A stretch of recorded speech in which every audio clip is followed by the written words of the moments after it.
बड़ी बारी जब मैं पेश गोइयाँ करके घर जाती थी ना सर, मुझे डराया जाता था, ए बोल आई है ना हुन तेरे नाल हो जाएगा, कि मुझे इतना खौफ दिला।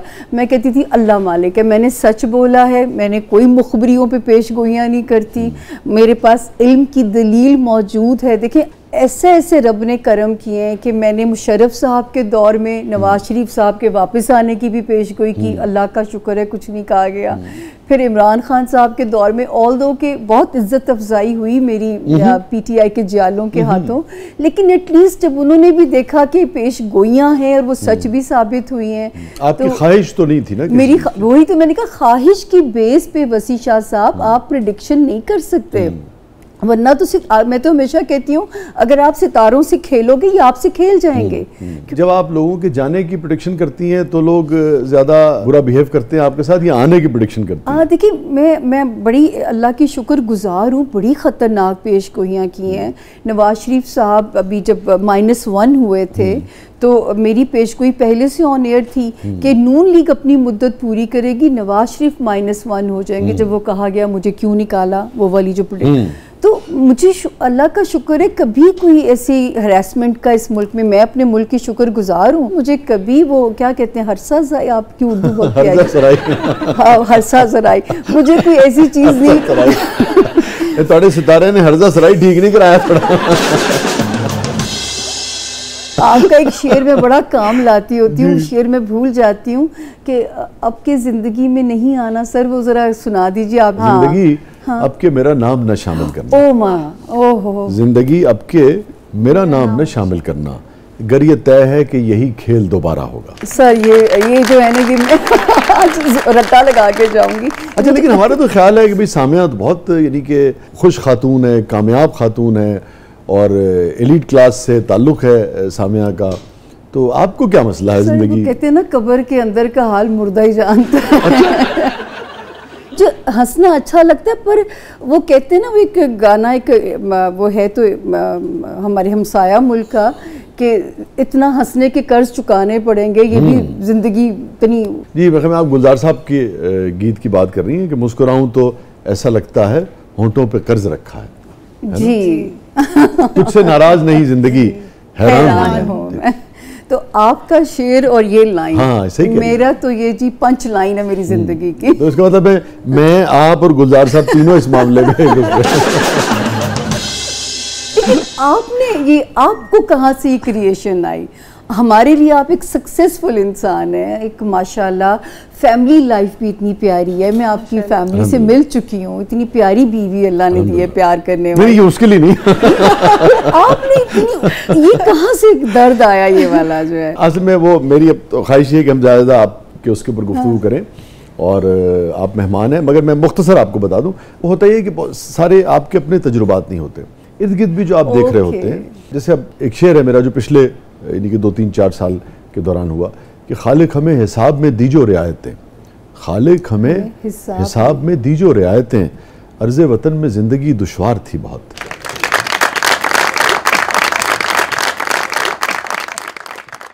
बहुत सारे लोग ऐसे हैं जिनकी ज़ाती ज़िंदगी अच्छी है, लेकिन अगर आप सेंसिटिव हैं तो ये मुमकिन नहीं है कि अपने इर्द गिर्द लोगों को देख के आप तकलीफ में ना आए। सही बात है। मगर आपकी तरफ से ये ज़िंदगी के हवाले से ये गिला किसी भी नौयत का आना, ये हैरान कर देने वाला। आप देखिए ना, आप कामयाब हैं, आप मकबूल हैं, आपकी रिस्पेक्ट है सोसाइटी में, आप मसरूफ़ हैं इंतहाई, लेकिन माशाल्लाह साथ खूबसूरत और हसीन भी हैं।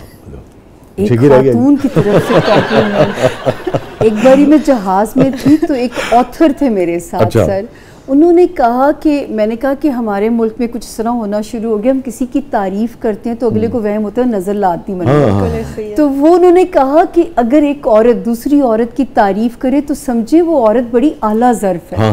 और ये कभी खत्म ना कीजिएगा अपनी जिंदगी से।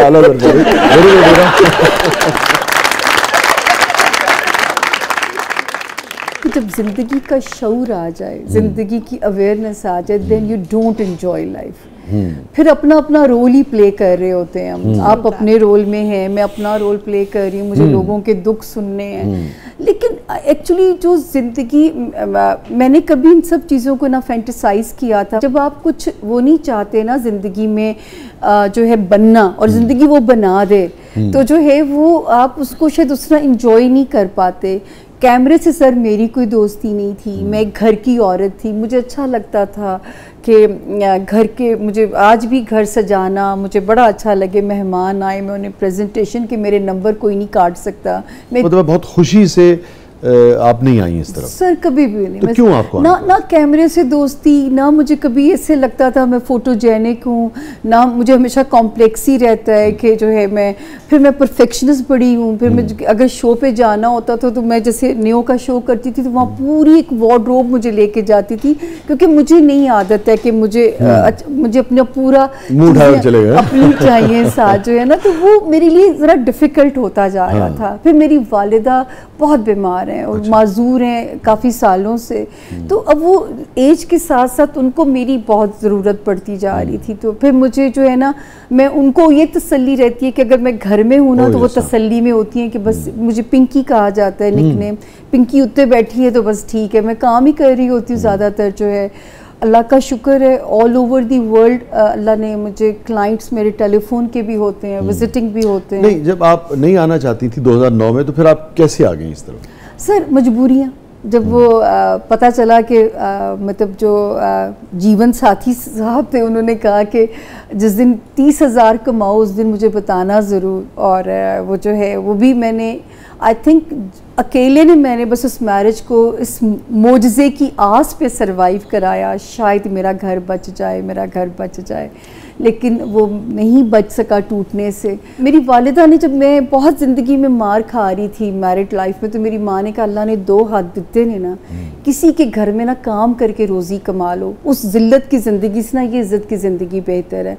तो मैं कहती थी अम्मी मैं तो 1 रुपया भी कमाना नहीं जानती, और मैं इस्लामाबाद से हम लोग शिफ्ट हुए हुए थे लाहौर में, मैं ओनली, मेरी शादी ग्रेजुएशन के बाद हो गई थी, तो मैं को ज़्यादा से ज़्यादा तो रिसेप्शनिस्ट की नौकरी मिलेगी। और लेकिन वासिफ़ अली वासिफ़ क्या कमाल की बात कह गए ना कि हर इंसान के अंदर रब ताला ने रिस्क कमाने की सलाहियत को डाल के भेजा है, आपने सिर्फ उसे एक्सप्लोर करना है। और जैसे आपने इंट्रो में इतना शानदार लफ्ज़ बोला कि उस पर मेहनत करनी है, मैं यही मैसेज लोगों को देती हूँ कि अगर रब ताला ने आपके ज़िम्मे कूड़ा उठाने का भी काम से लगाया ना, उसको ईमानदारी से करो।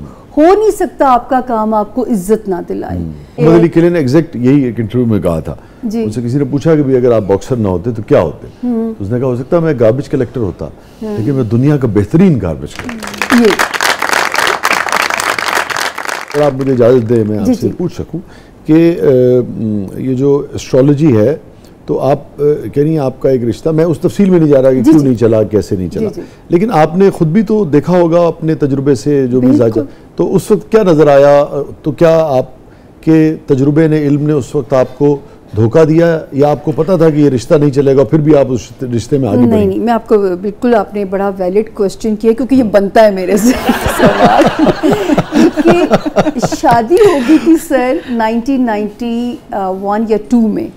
इल्म सीखना शुरू किया जब मैं मैरिज में फ्लॉप होना शुरू हुई। अच्छा, बचपन से नहीं था आपका? नहीं, बचपन में तो मैं एवी वो जो है पढ़ा करती थी शौकिया, और क्लास 5 से ऐसी प्रेडिक्शंस कर दिया करती थी मैं कि, और वो हो भी जाते थी। मेरी अपनी 2 खालाओं के ऊपर मैंने प्रेडिक्शन की। I was in 5th class, मैं ये पढ़ती थी। फिर मैं नानी दादी के 11 बच्चे थे तो मैं अंगूठी घुमाती थी, और मैं उनके बच्चे से मैंने कहा ना कि कुछ चीज़ अंदर होती है इंसान कि आपने सिर्फ उसे एक्सप्लोर करना है।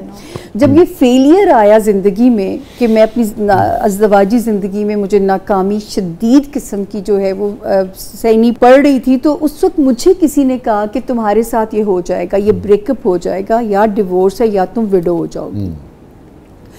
हाँ, ये क्यूरियोसिटी मुझे इस इल्म में लेगी कि ये कैसे प्रेडिक्ट कर सकते हैं मेरे बारे में। फिर मैंने इसको थोरो पढ़ना शुरू किया, मैंने इसको 3 साल ऑब्जर्वेशन जो है ना इसके ऊपर मैं करती रही। मैं फेल तो चल रही थी, इस आस पे मैं अल्लाह से दुआएं भी करती थी कि मैं तकदीर को हरा दूंगी, कि मैं जो है कामयाब होगी, दिखाऊंगी कि ये देखो मैंने अपना घर बचा लिया। लेकिन जो अल्लाह ने कुछ चीज़ें तकदीर की अटल है, उनसे आप भाग ही नहीं सकते। यही सीखा ज़िंदगी में कि कुछ चीज़ें तकदीर की अटल हैं, कुछ को बदला जा सकता है। जैसे आपके बस में तदबीर है कि आपने यहाँ से इस्लामाबाद जाना है, तो आप चूज़ करोगे कि आप कैसे जाओगे इस्लामाबाद, मौसम ख़राब है, लेकिन वो जहाज़ या गाड़ी इस्लामाबाद पहुँचेगी या नहीं, ये तकदीर अटल में आता है। तो मुझे भी ये पता चलता है कि मेरा तो मैरिज हाउस हमारे खान साहब की तरह फ्लॉप मैरिज हाउस है। जैसे मैं उनके बारे में प्रेडिक्शन हमेशा करती हूँ कि खान साहब को सियासत रास है, शादी रास नहीं है। मगर ये शादी तो उनकी बहुत अच्छी चल रही है सर, वो भी उनकी बेगम की वजह से, ये भी मेरा बयान ऑन एयर है कि वो भी बुशरा बीबी की इस्तिकामत की वजह से जो है वो चल जाएगी कि उनके मिजाज में निभाना है। मैं अपने हाथ में जब फेम लाइन देखती थी ना, तो मैं कहती थी शायद मुझे चैरिटी के काम करने का शौक है, उसमें शायद मुझे अल्लाह पाक थी भी इंटरनेशनल फेम की लाइन। ये जो फेम लाइन आपके इल्म में होती है, जी जी, इसका ताल्लुक सिर्फ शोहरत से होता है या इज्जत से भी होता है? ये सर, ये दोनों चीजों को प्रेडिक्ट, क्योंकि देखिए ना, मकबूल तो बेशुमार लोग हो जाते हैं, उसमें कुछ लोग रसवाई के साथ मकबूल होते हैं, कुछ इज्जत के साथ मकबूल। आपका हाथ, तो इसके अलग अलग फिर लाइन होती है? बिल्कुल। देखिए, मैंने 4 इल्म सीखे सर। मैंने न्यूमरोलॉजी सीखी, मैंने पामिस्ट्री को बहुत रीड किया। एक इसकी भी दलील है कि एक अंगूठे का फिंगरप्रिंट दूसरे के साथ नहीं मिलता, ठीक है। और ये तो हैरानी कर देने वाली बात है खालिक कायनात की। देखिए जरा, तो सभी क्या कुछ नहीं हैरान कर देने और हर इंडिविजुअल जो माँ के पेट से आता है, तो मेरा ये बिलीव है कि वो जो उस दिन की जो पोजीशन होती है, मैं सिर्फ उसको पढ़ के देखती हूँ। और मैं हमेशा अपने बारे में 209 से एक जुमला बोला है, मैं आपकी किस्मत को बदल नहीं सकती, मैं आपको आपकी किस्मत से डील करना सिखा सकती हूँ। तो आप अपने इल्म से कोई फायदा नहीं उठा सकी? कहती हूँ जब मुझे रास ही नहीं है एक चीज़, तो मैं क्यों इस तजर्बे के अंदर अपनी ज़िंदगी को ख्वार करूँ या मैं ख़राब करूँ। तो सर, वो मेरा मैरिज वाला पन्ना ही जो है ना, वो माइनस है, तो वो सुख मेरी तकदीर में नहीं था।